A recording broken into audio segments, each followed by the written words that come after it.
como lá em Niterói, no Bumba, que lá se fez de qualquer maneira e depois permitiram construir. Aí foi, né, vários acidentes de queda de prédios. Isso daí é que não pode acontecer, né, nos dias de hoje. Lá, ali no Rio Comprido, isso não aconteceu. Quer dizer, favelizou outra coisa, mas, né, a favelização. E outra coisa, eu vi muitas pessoas, você, não, isso também falou, do ponto de vista do negro na favela. Realmente, nós temos 120 anos de favela.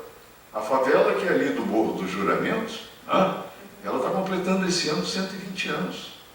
Acabou a campanha dos Canudos há 120 anos atrás. Quer dizer, os favelados de hoje moravam nos cortiços, que eram ali pela Rua do Riachuelo, havia pelo centro da cidade, pela zona portuária, ali era a zona dos cortiços, né? E depois esse tipo de unidade habitacional de classe menos poderosa do ponto de vista econômico, né, passou a ocupar os morros. Tinha até uma certa vantagem, mais ventilação, né, até a vista e etc e tal. E eu encontrei em 63, 64, eu me lembro, Viaduto de Benfica, zona suburbana com Lacerda, as favelas ali eram todas baixinhas com teto de zinco. Daí era aquelas belas músicas, né? Do teto de zinco, aquela então do teto de zinco furado, né? Chão de estrelas, né? Quer dizer, quanta poesia saiu daquilo, né? Porque era o cara que conseguiu o abrigo, né? Com teto de zinco, papelão, alguma coisa. Hoje, você vai na Rocinha, que está em guerra, vocês não estão vendo aqui, vocês não estão sabendo o que está acontecendo, né? A autostrada Lagoa Barra fechada, etc., já abriu. Mas, hoje, a Rocinha é uma favela nordestina. Né? Quem conhece, eu posso dizer, porque eu fazia sondagens no Morro dos Dois Irmãos para fazer o túnel Dois Irmãos, fazendo o túnel do Joá. Então eu corria aquilo tudo, eu subia lá às 5, 6 horas da tarde para ver a produção do dia. Não tinha medo, não havia problema, não havia tráfego. Não é? Havia gente pobre, mas gente boa. Não é? Isso no ano 66, 67, logo depois da chuva de 66. Por quê? Se existe hoje uma autoestrada Lagoa Barra, foi porque esse secretário, Raimundo de Paula Soares, uns 4 meses depois, quando Santa Teresa já estava toda ela recomposta, Almirante Alexandrino, aquilo tudo, porque muito rapidamente nós fizemos isso, coisa que a chuva de Friburgo, se você está querendo fazer, eu posso te levar lá a Campo do Coelho para ver o fulcro da coisa. Ali, depois de 6 anos, ainda tem muita ponte por fazer, ainda tem muita coisa para fazer, tanto em Friburgo, como em Teresópolis, como em Petrópolis, e naqueles municípios também, que aí sim foram afetados apenas pela enchente dos rios. Ali foi só enchente, né? Porque o rio sobe, né? Quando o caudal chega lá embaixo, né? E uma coisa que merece a sua observação é a cidade de Vieira. Vieira fica, logo que você vai de Friburgo para Teresópolis, quando sai do município, do quilômetro 40, sai do município de Friburgo, você desce uma serra, aí onde tem um hotel muito conhecido, lá agora não me nome Tivoli, um negócio assim. Eu me recuso a dizer que eu conheço os nomes dos hotéis. Porque ali as montanhas são muito escarpadas e é lógico que não se pode viver ali. Na época da chuva forte, a própria estrada vira um rio. Né? Mas 3 anos depois, as casas todas já estavam reconstruídas, todas pintadinhas. A água passou com a altura de 1,70 m, quer dizer, a altura de um homem. Você via a marca nas casas, ao lado da estrada Teresópolis-Friburgo, que é uma estrada turística, né? Logo próxima Queijaria Escola, etc. É um lugar belíssimo, mas a turma toda voltou, reconstruiu suas casas, aquilo que você falou. Essas suas observações são perfeitas. Agora, por que isso? Não, porque eles acreditam que só vai acontecer, não, só vai acontecer daqui a 50 anos. Pode ser, mas pode ser também daqui a 10 anos, pode ser daqui a 5 anos. É um cálculo de risco, e aí eu vou deixar um pouco também para a Anitta pensar como é que você vê isso no século XIX. Mas eu nasci no Rio de Janeiro, mas minha família é do Sul. Meu pai de Itajaí, minha mãe de Caxias do Sul. Então, lá é problema de enchente. Aí a vida, a gente trabalha, tem muitas famílias em Blumenau.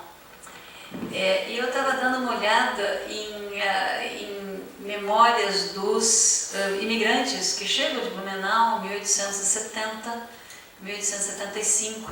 E as primeiras casas que eles fazem, 3 anos depois, tem uma enchente enorme.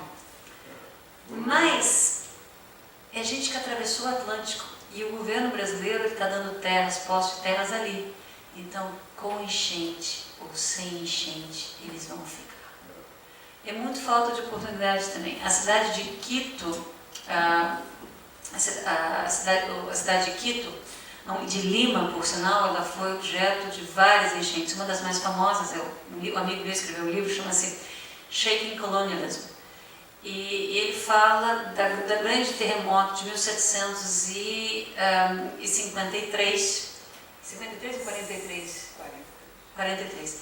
1743, em que aqueles que fogem de uma cidade absolutamente desfeita, que é Lima, eles vão para Callao, que é a cidade do Porto. Quando eles chegam lá, é o tsunami. Quem sobreviveu ao terremoto morreu no tsunami. Agora, você pergunta, por que eles constroem Lima depois no mesmo lugar? E aí você se pergunta, por que construíram lá? Teve 5 terremotos desde a chegada de Pizarro, né? A gente não está falando de períodos pré-coloniais, mas desde que chegaram os europeus, até 1743, tinha tido 5 terremotos registrados.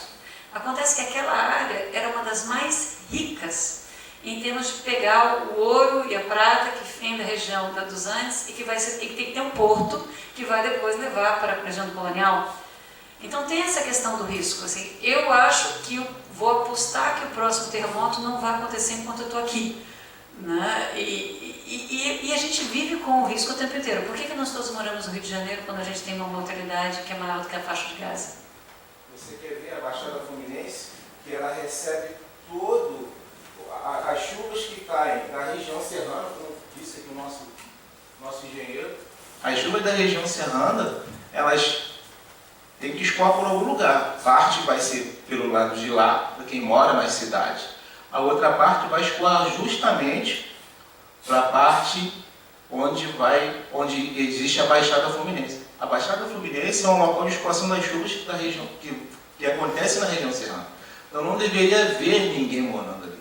Ali não existe nenhuma justificativa, não existe nenhum ouro, não existe comércio ali, alguma coisa que garanta demais é a questão da oportunidade, das pessoas não terem... Não tem outra alternativa. Eu conversei com uma pessoa do São José do Rio Preto, muito afetada, né? Um dos afetados. Ela tentou me explicar isso, porque ela falou o seguinte, que ela estava 3 anos fora da casa dela, vendo a casa dela, ficou em pé. E daí ela passava todo dia por um lugar onde o governo botou ela, que era um lugar precário, e ela via a casa dela ali na beira do rio, mas que estava lá em pé. Então ela não se conformava com aquilo, ela pensava, eu vou voltar para a minha casa. Mas o que eu queria comentar era sobre Santa Teresa. Vocês falaram sobre Santa Teresa e sobre essa questão da sabedoria e da memória. Eu sou de Santa Teresa, né? Eu vivi a vida toda em Santa Teresa. Eu nasci em 65, mas quando eu era menina, a enchente de 66 era muito presente. Estava na memória das pessoas, né? E ela, inclusive, quer dizer, teve influência na própria legislação, porque Santa Teresa vai virar a PAC, primeira área de proteção, depois a PAC, então tem toda uma legislação, né, para não construir em todo o seu terreno e tudo mais.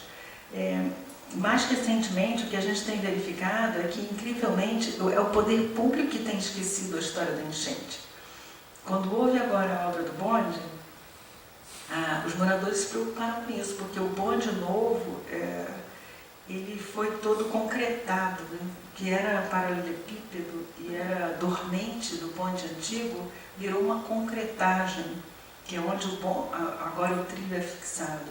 E os moradores se preocuparam com isso, porque naquela descida de Santa Teresa, né, tentaram novamente fazer uma descida ali para o bonde descer para Riachuelo, também não conseguiram. Então, assim, o que a gente tem assistido nos últimos tempos é o próprio poder público fazendo coisas que, enfim, que talvez não sejam bem apropriadas ou que não levem em consideração a própria história. Né? Tentaram matar aquele bonde diversas vezes. O bonde tem um valor incrível do ponto de vista cultural, do ponto de vista turístico. Não deveria ser levado além do Corpo de Bombeiros. Ele deveria parar ali nos Dois Irmãos. Quer dizer, dali ele poderia passar em cima dos arcos da Lapa, né? Manter aquilo que faz parte do cartão postal do Rio de Janeiro, né? Mas entre Dois Irmãos, Corpo de Bombeiros e Silvestre, não reimplantaram aquilo. Gastaram dinheiro e ao longo desses anos todos.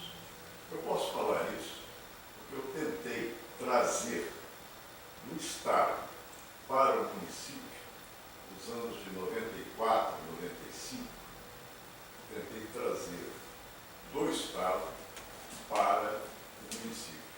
Porque aí nós tínhamos verba e tínhamos condições de bem tratar o bonde. Desde os Dois Irmãos, onde tem a descida para Laranjeiras, onde tem a descida para o Rio Comprido, né? Se você é de Santa Teresa, conhece bem ali, né? E quem era de urbanismo era o Ponte, eu era o secretário de transportes, eu consegui convencer o prefeito César Maia, né? Nós três chegamos a um acordo, não pode trazer.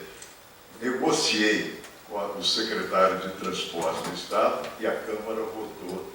Na véspera, nós fomos lá para ver a passagem, nós íamos assumir as oficinas, toda a linha de bondes, os bondinhos que ainda sobraram, para a gente recompor aquilo tudo. Quer dizer, isso há 23 anos atrás nós poderíamos ter feito, porque a Prefeitura tinha recurso, o Estado é que não tinha. O Estado, vocês estão vendo aí, está muito pior do ponto de vista econômico.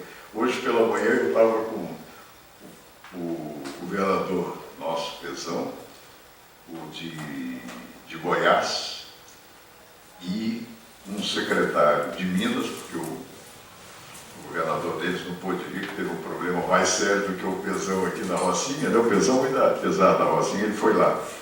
Era um seminário com 3 governadores no BNDES sobre questões de recursos, sobre questões de macroeconomia, ver como é que a gente vai fazer com esses estados que não têm orçamento. E é uma outra coisa também, nós todos, que somos da sociedade, somos lideranças da sociedade, tá? Que temos um acesso, tivemos um acesso cultural maior, a gente tem que mudar o enfoque, porque senão nós não saímos dessa enrascada. Né? A política tem que dar um raspa, né? Tem que tirar muita gente aí. Mas, por exemplo, lá eu ouvi uma coisa hoje brilhante. Nós não podemos ver a macroeconomia do país hoje pelo lado do orçamento, nós temos que ver pelo lado das despesas. É meio complicado explicar isso tudo, mas faz uma diferença total. Da mesma maneira que eu coloquei aqui, eu acho que foi muito fácil de todo mundo entender. Quer dizer, não é a enchente é a consequência.